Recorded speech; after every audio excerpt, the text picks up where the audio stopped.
Hello and welcome back. मैं जसवंत पाठक एक बहुत ही अच्छा लेक्चर लेकर आया हूं जो कि जीएस से रिलेटेड है। और ये आपके लोअर पीसीएस एग्ज़ाम यानी जो आपका यूपी ट्रिपल एससी के थ्रू लगा हुआ है, इवन यूपी पीएससी, बीपीएससी और आपके यूपीएससी एग्ज़ाम के लिए भी काफ़ी इंपॉर्टेंट हो जाता है। और इसमें जो क्वेश्चंस आए हुए हैं वो भी आपको मिलेंगे। तो सबसे पहले आप जैसा कि आप चैप्टर देख पा रहे हैं, मौलिक अधिकार यानी फंडामेंटल राइट्स आज हम लोग पढ़ेंगे। तो जो मौलिक अधिकार है इसका जो प्रिंसिपल है वो कहाँ से लिया गया है? इंग्लैंड के मैग्ना कार्टा से लिया गया है। क्योंकि 1215 में जो किंग जॉन थे उनके नेतृत्व में इंग्लैंड में ही सबसे पहले अधिकारों की बात करी गई थी 1215 में। फिर इसके बाद में नेहरू रिपोर्ट प्रस्तुत हुई 1928 में। इसके द्वारा क्या हुआ कि मूल अधिकारों को भारत में संविधान में सम्मिलित करने की आकांक्षा प्रकट करी गई। यानी अगर देखा जाए जो बैकग्राउंड है वो 1928 की जो नेहरू रिपोर्ट थी, मोतीलाल नेहरू रिपोर्ट थी, उसमें इसका जो है जिक्र किया गया था। फिर इसके बाद जब भारतीय संविधान बन गया 26 नवंबर 1949 को बनकर तैयार हो गया और भाग 3 में मूल अधिकारों को डाला गया। आर्टिकल 12 से लेकर 35 तक, आर्टिकल 12 to 35 जो है इसका जिक्र मिलता है। ठीक है, यहाँ पर आप देख लीजिए 12 से 35 तक। इन्हें भारत का अधिकार पत्र या मैग्ना कार्टा भी कहा जाता है। ठीक है, मैग्ना कार्टा यानी एक क्या होता है? मैग्ना कार्टा का मतलब होता है कि एक रिटन डॉक्यूमेंट जिसमें राइट्स कुछ दिए गए हैं। ठीक है, और ये देखिए क्वेश्चंस आया हुआ है 1994 और 2000 में। फिर इसके बाद मार्शल लॉ की अवधारणा जो मूल अधिकारों को प्रतिबिंबित करती है, यूनाइटेड किंगडम से ली गई है, यूके से ली गई है।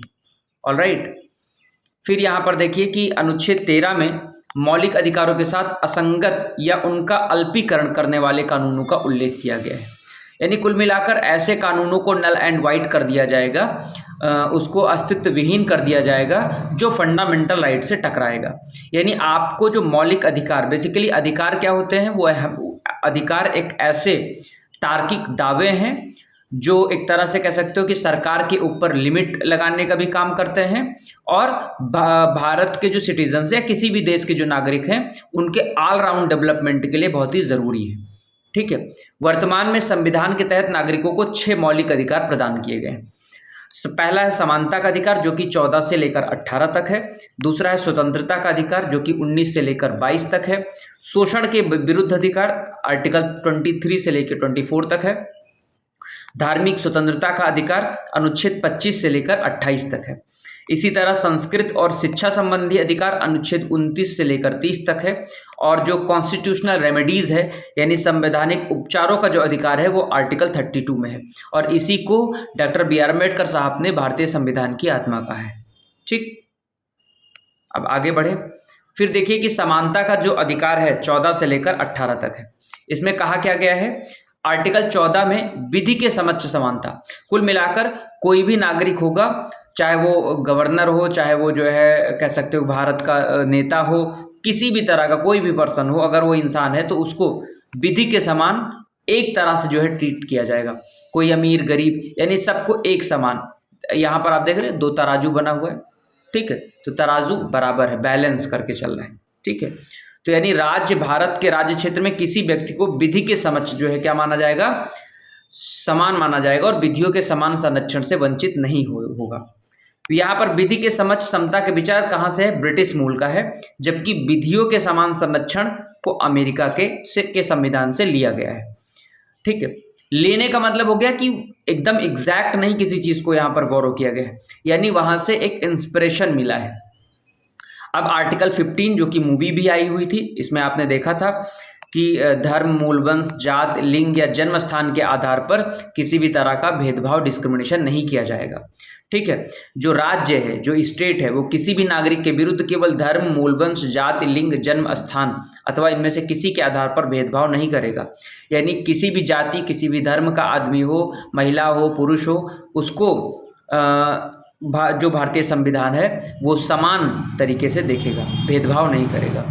अब इसके बाद में आता है आपका आर्टिकल 16 जो कि बात करता है लोक नियोजन के विषय में अवसर की समानता। राज्य के अधीन किसी पद पर नियोजन अथवा नियुक्ति से संबंधित विषयों में सभी नागरिकों को समान अवसर प्रदान किए जाएंगे। ठीक है, कुल मिलाकर चाहे वो कोई भी अपॉर्चुनिटी अगर क्रिएट करी जाती है तो उसमें सारे धर्मों को और महिला जो है पुरुष सबको एक तरह से ट्रीट किया जाएगा। ठीक है। फिर इसके बाद में 28 जून 2021 को उच्चतम न्यायालय ने केरल राज्य बनाम लीसम्मा जोसेफ मामले में माना कि विकलांग व्यक्तियों को भारत के संविधान के अनुच्छेद 16 का क्लॉज जो 4 है उसके तहत पदोन्नति में आरक्षण का अधिकार है, जो विकलांग व्यक्ति है।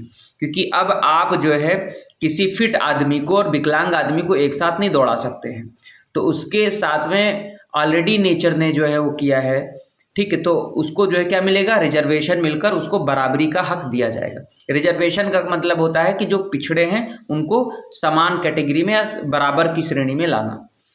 कुछ अपवाद भी हैं, जैसे पिछड़ा वर्ग, अनुसूचित जाति और अनुसूचित जनजाति के लिए विशेष प्रावधान का उल्लेख आर्टिकल 15 की क्लॉज 4, आर्टिकल 16 की क्लॉज 4 में किया गया है।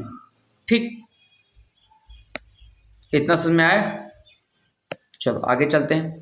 संविधान का अनुच्छेद 16 का क्लॉज 4 जो है वो स्पष्ट करता है कि आरक्षण जैसी नीतियां समानता के अधिकार का उल्लंघन नहीं है। तो ये तो ही आपकी जो है आर्टिकल 16 तक की कहानी। अब फिर इसके बाद में कहानी चलती है, यहाँ पर देखिए आर्टिकल 17 जो बात करता है अस्पृश्यता के अंत की। ठीक है। अनटचेबिलिटी यानी छुआछूत वाला सिस्टम नहीं होगा, और ये गांधीयन प्रिंसिपल है। ठीक है। अस्पृश्यता का किसी भी रूप में आचरण करना विधि के अनुसार दंडनीय अपराध घोषित किया जाएगा। आर्टिकल 18 क्या है, उपाधियों का अंत, यानी आप अपने सामने जो है मतलब वो नहीं लगा सकते हैं, टाइटल नहीं यूज़ कर सकते हैं कि प्रधानमंत्री मोदी हैं तो उनके सामने लिखा जाए, यानी या अपने सामने वो लिखें। केवल सेना, डॉक्टर, डॉक्टरेट, इन सब की डिग्री के सामने आप अपने, जैसे भारत रत्न आपको दिया गया तो आप ये नहीं लिख सकते भारत रत्न लता मंगेशकर, भारत रत्न सचिन तेंदुलकर, यानी किसी भी तरह की, बस केवल सेना या एजुकेशन के संबंधी सम्मान के अतिरिक्त कोई भी उपाधि राज्य द्वारा प्रदान नहीं की जाएगी। ठीक है। भारत का कोई भी नागरिक किसी विदेशी राज्य द्वारा प्रदान की गई उपाधि भारतीय राष्ट्रपति की पूर्व अनुमति से ही स्वीकार करेगा, यानी उसको भारतीय राष्ट्रपति की अनुमति लेना आवश्यक है। फिर इसके बाद स्वतंत्रता का अधिकार अनुच्छेद 19 से लेकर 22 तक है। ठीक है। अब यहाँ पर freedom of speech and expression की बात करी गई है, बोलने की आज़ादी, और इसके अंदर भी 6 प्रकार की स्वतंत्रता है। कौन कौन सी? जैसे आप देखो आर्टिकल 19 का जो क्लॉज 1 कहता है वो कहता है कि वाक और अभिव्यक्ति की स्वतंत्रता है, बोलने की आज़ादी है। लेकिन अब ऐसा भी नहीं बोलना है कि लोगों को गाली देते हुए चलो। ठीक है। ऐसा भी नहीं बोलना है कि लोगों को का सेंटीमेंट्स हर्ट हो। ठीक है। फिर उसके बाद में शांतिपूर्ण बिना हथियारों के सम्मेलन की स्वतंत्रता। दूसरे में क्या है, आर्टिकल 1 के क्लॉज 1 में सम्मेलन। ठीक है। पहले आदमी इकट्ठा होगा, बोलेगा, फिर सम्मेलन करेगा। फिर अनुच्छेद 1 के गा में क्या है, संगम या संघ फिर बनाएगा, संघ बनाएगा या सहकारी समिति बनाने की स्वतंत्रता होगी। फिर उसके बाद में क्या करेगा, घा में है भारत के राज्य क्षेत्र में बिना बाधा के घूमने की स्वतंत्रता उसको दी गई है। ठीक है। यानी आप कश्मीर कहीं भी, अब जैसे कुछ क्षेत्र हैं, मान लो कि अंडमान निकोबार में सेंटिलीज आइलैंड है तो वहाँ पर जनजातियाँ हैं तो उनके क्षेत्र में जाना वर्जित है, जाओगे तो धनुष बाण से जो है मार दिए जाओगे। ठीक है। अनुच्छेद 1 का जो अंगा है वो है भारत के राज्य क्षेत्र के किसी भी भाग में निवास करने या बस जाने की स्वतंत्रता। फिर अनुच्छेद 1 का जो 6 कहता है यानी अब ABCDEF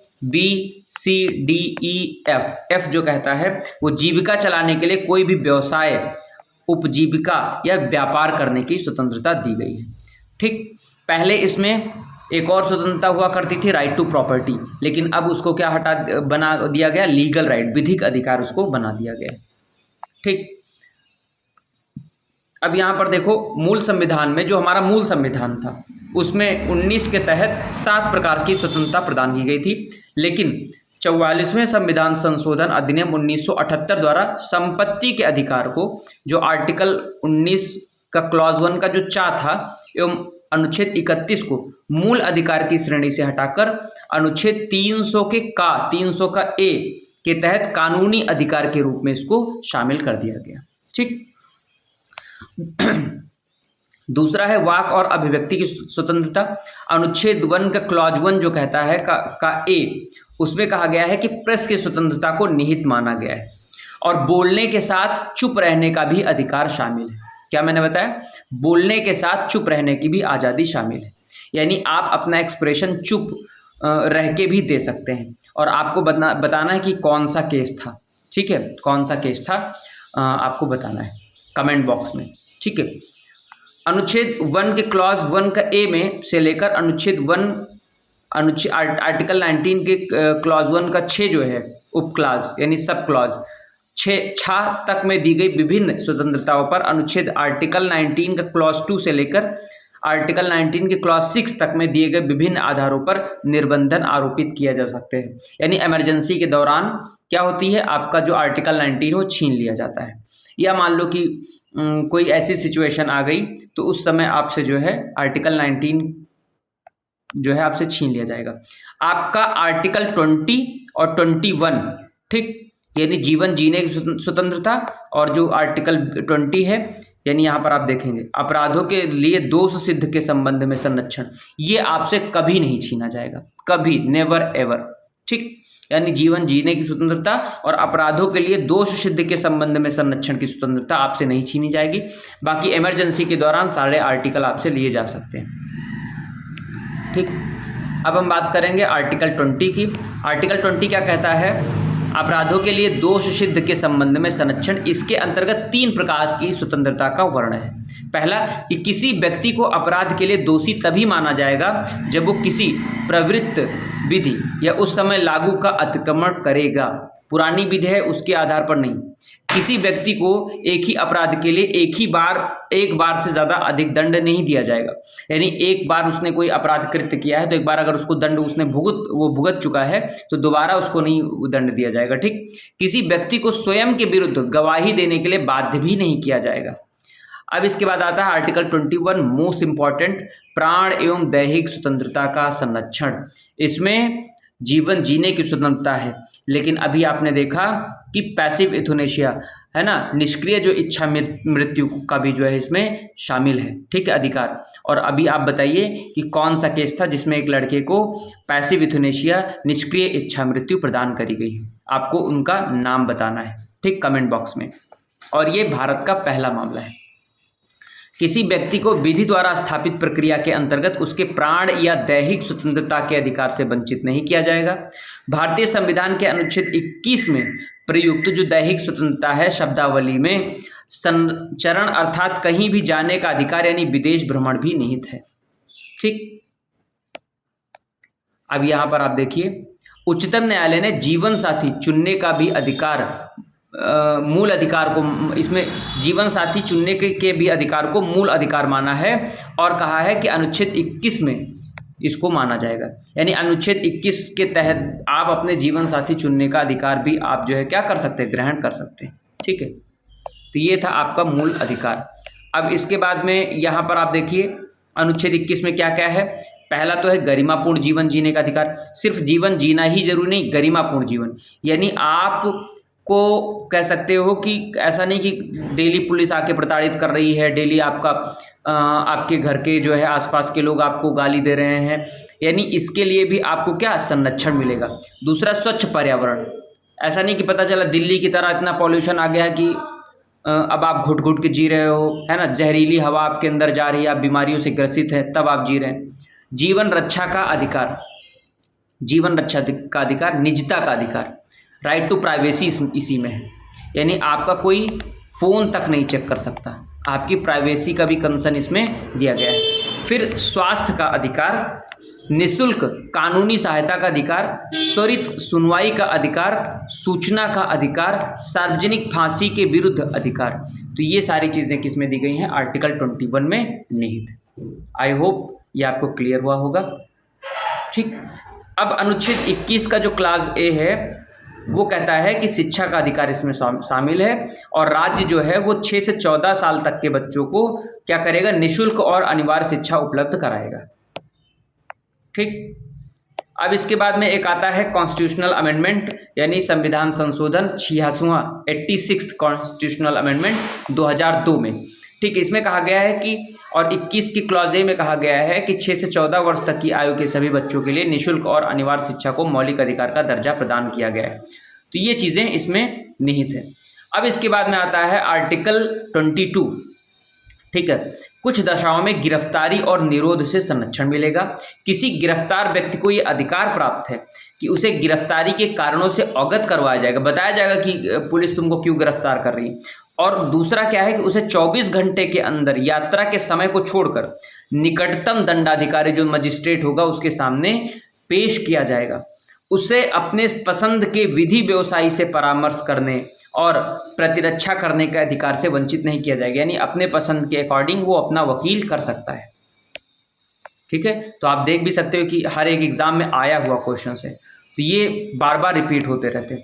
फिर इसके बाद में देखो आप निवारक निरोध, अनुच्छेद 22 के खंड 3, 4, 5 और 6 में निवारक निरोध के प्रावधानों का उल्लेख किया गया है, जिसके अंतर्गत किसी व्यक्ति को अपराध करने से रोकने के लिए उसे अपराध करने से पूर्व ही गिरफ्तार किया जा सकता है। और इस स्थिति में गिरफ्तार व्यक्ति को 3 माह तक की अभिरक्षा में निरुद्ध किया जा सकता है। यदि इससे अधिक समय के लिए गिरफ्तार व्यक्ति को निरुद्ध करना है तो सलाहकार बोर्ड का प्रतिवेदन प्राप्त करना होगा। अब यहाँ पर जो गिरफ्तार किया व्यक्ति है उसको निरोध आदेश के विरुद्ध प्रतिवेदन करने का भी अधिकार है। तो ये जो है कुछ आर्टिकल 22 के खंड में शामिल है। अब इसके बाद में आता है आर्टिकल 23 और 24। इसमें क्या है, आर्टिकल जो 23 कहता है कि मानव की दुर्व्यापार, ठीक, आप ऐसा नहीं कर सकते हो कि बच्चों को जो है खरीद फरोख्त करो, और बलात्सर्म, छोटे छोटे बच्चों से ऐसे काम कराओ जो उनके जीवन जीने की स्वतंत्रता को छीन रहे हैं, तो ऐसे जो है उसको प्रतिबंधित किया गया है। आर्टिकल 24 कहता है कि जो कारखाने हैं, खान हैं, जोखिम है, ठीक है, ऐसे जगह पर जो 14 वर्ष से कम आयु वर्ग के बच्चों के नियोजन का प्रतिषेध किया गया है। 14 वर्ष से कम बच्चों को आप इसमें नहीं रख सकते। ऑलराइट, आई होप आपको समझ में आया होगा। फिर इसके बाद में धर्म की स्वतंत्रता का अधिकार किसमें है, आर्टिकल 25 से आर्टिकल 28 तक। अनुच्छेद 25 के तहत अंतःकरण की और धर्म के अबाध रूप से मानने, आचरण करने, प्रचार करने की स्वतंत्रता दी गई है। आर्टिकल 26 के तहत धार्मिक कार्यों के प्रबंध की स्वतंत्रता प्रदान करी गई है।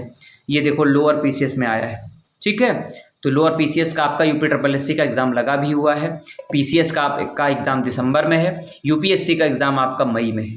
ठीक है, तो आप ताबड़तोड़ तरीके से तैयारी करिए। मेडिकल ऑफिसर की जो तैयारी कर रहे हैं, एमओ मेडिकल एजुकेशन ऑफिसर, तो उसके लिए भी काफ़ी इंपॉर्टेंट हो जाता है, एसएससी के लिए भी काफ़ी इंपॉर्टेंट हो जाता है। तो यहाँ से आपको क्वेश्चन डेफिनेटली आपको मिलेंगे। ठीक है, अब इसके बाद में हम लोग चलते हैं आर्टिकल किसकी तरफ, 27, 28 के बारे में थोड़ा और बात कर लेते हैं। यहाँ पर कहा गया है कि आर्टिकल 27 के तहत विशिष्ट धर्म की अभिवृद्धि के लिए करों के संदाय के बारे में स्वतंत्रता प्राप्त है। अनुच्छेद 28 के तहत कुछ शिक्षण संस्थानों में धार्मिक शिक्षा या धार्मिक उपासना में उपस्थित होने के बारे में स्वतंत्रता प्रदान करी गई है। अब यहाँ पर देखो कि कृपाण धारण करना और उसे लेकर चलना सिख धर्म को मानने का अंग समझा जाएगा, ये इंपॉर्टेंट है। फिर अब देखो अगला जो आर्टिकल है 29 से 30 तक, इसमें संस्कृत और शिक्षा संबंधी अधिकार दिया गया है। यानी अनुच्छेद 29 कहता है कि जो अल्पसंख्यक हैं उनके हितों का संरक्षण, सुरक्षा संबंधी जो अधिकार है वो 29 में आर्टिकल 29 में शामिल है। आर्टिकल 30 में के तहत अब अल्पसंख्यक वर्गों को शिक्षा संस्थानों की स्थापना करना, प्रशासन करने का अधिकार प्रदान किया गया है। तो आर्टिकल 29 देखा कि अल्पसंख्यक वर्ग के हितों का संरक्षण, सुरक्षा संबंधी अधिकार जो है शामिल किया गया। आर्टिकल 30 में जो अल्पसंख्यक वर्ग हैं उनको शिक्षा संस्थानों की स्थापना करना और प्रशासन करने का अधिकार शामिल है। ऑलराइट, अब देखें तो बहुत इंपॉर्टेंट आर्टिकल है आर्टिकल 32। ठीक, आर्टिकल 32 संवैधानिक उपचारों का अधिकार। मौलिक अधिकार को प्रवर्तित कराने हेतु संविधान के अनुच्छेद 32 के तहत सर्वोच्च न्यायालय को 5 तरह के रिट जारी करने की शक्ति प्रदान करी गई। यानी अगर आपके मौलिक अधिकारों का कोई हनन करता है, आपके मौलिक अधिकारों को आपसे कोई छीनता है, तो आप आर्टिकल 32 की पावर लेकर सुप्रीम कोर्ट का दरवाज़ा खटखटा सकते हैं। और आर्टिकल 226 जो है वो हाई कोर्ट का दरवाज़ा खटखटाने के लिए। ठीक, ऑलराइट। लेकिन अब मौलिक अधिकार जो आर्टिकल 32 है, इसमें केवल मौलिक अधिकारों के हनन के लिए आप जा सकते हैं सुप्रीम कोर्ट। ठीक, हाई कोर्ट जो आर्टिकल 226 है, उसमें किसी भी तरह का अधिकार आपका हनन होता है तब आप जा सकते हैं। ठीक, अब 5 तरह की रिट हैं। पहली जैसे है हैबेस कॉर्पस, जिसको कहते हैं बंदी प्रत्यक्षीकरण। दूसरा है मैंडेमस, परमादेश। तीसरी है प्रतिषेध, प्रोहिबिशन। फिर उसके बाद में सर्ट्यूररी यानी उत्प्रेषण। फिर इसके बाद क्यूआरंटो, जिसको कहते हैं अधिकार परीक्षा। तो 5 तरह की रिटें पूछी जाती है आपके एग्जाम में। पहली है बंदी प्रत्यक्षीकरण, हैबेस कॉर्पस। न्यायालय द्वारा ये आदेश बंदी व्यक्ति की प्रार्थना पर उसे बंदी बनाने वाले अधिकारी को जारी किया जाता है कि आपने जो बंदी बनाया है उसको न्यायालय में उपस्थित करिए और उसको बंदी बनाए जाने के कारणों की वैधता पर विचार करने के लिए ये आर्टिकल है। ठीक है, फिर इसके बाद में कहा गया है कि जब न्यायालय को पता चलता है कि किसी व्यक्ति की गैर कानूनी गिरफ्तारी हुई है, यानी उसका कोई जुर्म नहीं है, तब न्यायालय द्वारा बंदी बनाने वाले अधिकारी को बंदी प्रत्यक्षीकरण आदेश जारी करता है। यानी फिर उसको हैबेस कॉर्पस की तत्काल प्रभाव से सशरीर आप उपस्थित करो न्यायालय में, सशरीर उपस्थित करो न्यायालय में। फिर इसके बाद में मैंडमस यानी परमादेश, जब कोई पदाधिकारी अपने सार्वजनिक कर्तव्यों का निर्वहन नहीं करता है, यानी घूसखोरी, काम नहीं करता, छुट्टी लेके बहुत दिन पर घर पर बैठा है, आदेश का पालन नहीं करता, तो न्यायालय द्वारा परमादेश जारी करके संबंधित अधिकारी को तलब किया जाता है और कहा जाता है कि उसके कर्तव्यों का पालन का आदेश दिया जाता है। फिर इसके बाद में प्रतिषेध, जिसको कहते हैं प्रोहिबिशन। फिर सर्वोच्च न्यायालय और उच्चतम न्यायालय द्वारा अपने अधीनस्थ न्यायालयों को उनके अधिकार क्षेत्र से बाहर के न्यायिक कार्यों को करने से रोकने के लिए ये रिट जारी करी गई। यानी जो आपका अधिकार क्षेत्र, मान लो आपको लखनऊ अधिकार क्षेत्र के लिए दिया गया है, तो आप लखनऊ के बाहर का केस आप नहीं देख सकते। ठीक, फिर इसके बाद में आता है उत्प्रेषण, सर्ट्यूररी। सर्वोच्च न्यायालय द्वारा अथवा उच्च न्यायालय द्वारा अपने अधीनस्थ जो न्यायालय, जो सबॉर्डिनेट कोर्ट्स हैं, उनको यह रिट जारी करके आदेश दिया जाता है कि वो अपने यहाँ जो लंबित मुकदमे हैं उनको उसके पास भेजें। ठीक, क्लियर, यानी अब तुम हैंडल नहीं कर पा रहे हो उसको, अब हमारे पास भेजो। फिर आपका आता है अधिकार परीक्षा, जिसको कहते हैं क्यूआरंटो।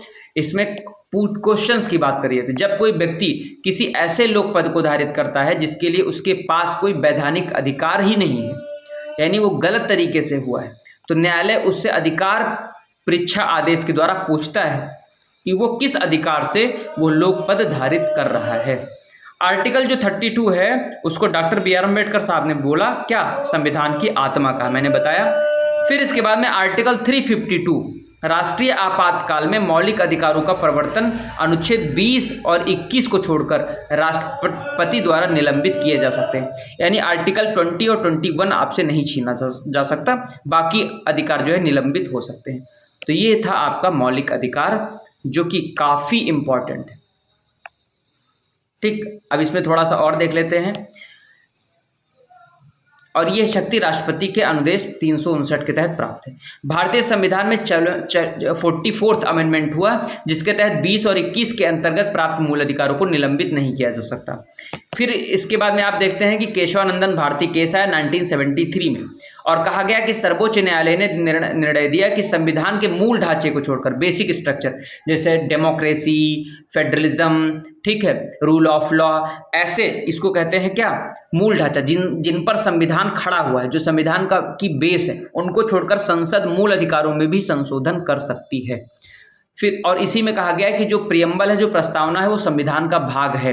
बेरूबारी में डिक्लाइन किया गया था, बेरूबारी जो केस था उसमें कहा गया था कि जो प्रस्तावना है वो संविधान का भाग नहीं है, लेकिन केशवानंदन भारती केस में संविधान प्रस्तावना को संविधान का भाग माना है। मूल अधिकार जो है वो वाद योग्य है, अर्थात इनको लागू करवाने के लिए न्यायालय की शरण ली जा सकती है। ठीक है, केशवानंदन भारती बनाम केरल राज्य मामले में उच्चतम न्यायालय ने संविधान के आधारभूत संरचना, बेसिक स्ट्रक्चर के सिद्धांत को स्थापित करने के लिए कहा कि राज्य व्यवस्था की लोकतांत्रिक प्रकृति आधारभूत संरचना का अनिवार्य घटक है। तो अगर आपसे पूछा जाता है कि बेसिक स्ट्रक्चर का कॉन्सेप्ट किस जो है वाद में आया, तो केशवानंदन भारती वाद में आया। ठीक, अब यहां पर देखो,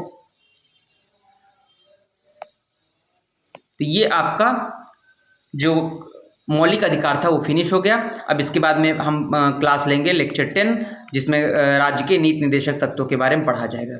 तो अगर आपको पसंद आ रहा है तो इसको शेयर करिए ताकि हम और बेहतर जो है लेक्चर आपके लिए लेके आ पाए। तो आज के लिए इतना ही। Thank you, bye bye, have a good day.